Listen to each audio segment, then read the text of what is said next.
Hello, Sir Marlon. Kumusta po? Redman Toys Raymond here. So, ito sir. Testingin natin sir yung order niyo na dalawang WE T-Rex Hike Hapa Airsoft Gas Blowback Pistol. Okay? So, yan. So, yung magazine, bali na modify ko na sila. No, nasend ko na sa yung picture. No? Yung mga modifications na ginawa natin. Tapos to, hingyan natin ng 6 na bala bawat isa. Okay? Testingin na natin. Okay. So, ito yung chronograph. Ayan. 00. Alright. Okay. So, dito muna tayo sa una. Okay. So, ayan. Double check na rin natin, no? So, make sure na nakalubog, no? So, kailangan kasi yung position na to, position na tong mag-release kasi gumagalaw yan, di ba? It should be the same as yung walang magazine saka nakapasok yung magazine. So sa mga makapanood itong video na to, double check nyo parati na ganyan yung baril nyo. Kasi pag nakaangat yan ng konti, ibig sabihin hindi nakasagad. So pwedeng mahulog yung magazine. So pwedeng mabasag to, pwedeng mabiyak to. Ngayon, pag tumama yung ilalim, ito yung masisira. Ay, yung ibabaw pala, yung maglip. Ito naman yung mabibiyak. So kailangan talaga nakapasok siya. Okay? So ito, pasok natin. Okay, so kasa natin. No? Thumb safety. Okay. Okay, ambidextrous thumb safety, no? So kung kaliwa, ganyan. Kung kaliwete ka, magamit mo pa rin. Okay. So ito, firing. Usual, napakalakas. 358, no, FPS. Okay. Malakas yung blowback, solid yung blowback dahil sa nilagyan na natin siya ng buffer.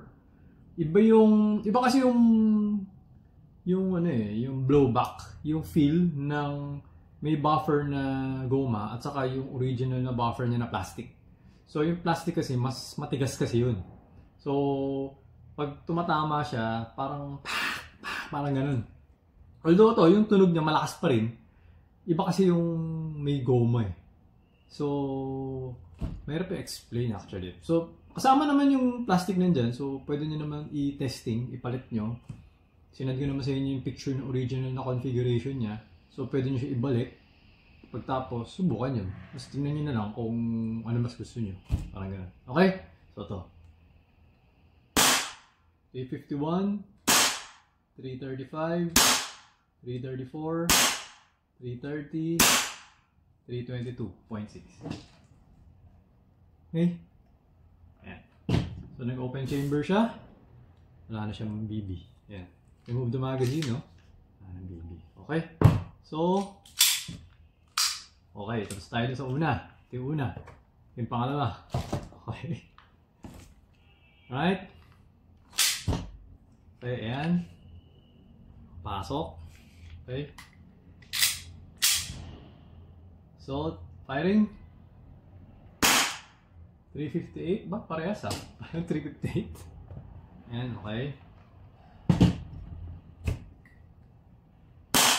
351.8, 343, 333.7, 330.5, 329.5. Okay?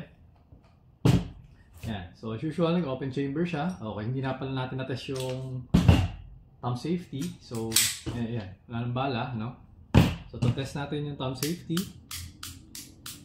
Okay. Ambidextrous. Okay. So, ayan. Gumagana lang yun pag nakababa yung hammer. So, hammer down.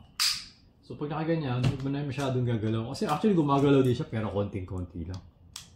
Pero huwag mo po pwersahin kasi baka maputol. No? So, hindi talaga siya dapat na ginagalaw. Okay. So, ayan sir, okay na yung unit. Make my day. Ganda ng T-Rex Silver, ano? Foreman. Diba? Okay, so as usual, high FPS, maganda yung blowback, maganda rin yung accuracy, no? So, ayan. Okay. So, ayun sir. Thank you for your order. So, ipapako na siya at madala ko na siya sa courier tomorrow. Okay. So, thank you for your order, sir. Until next transaction po, always remember to stay safe, stay great, be good, and be thankful always. God bless po, sir. Bye-bye.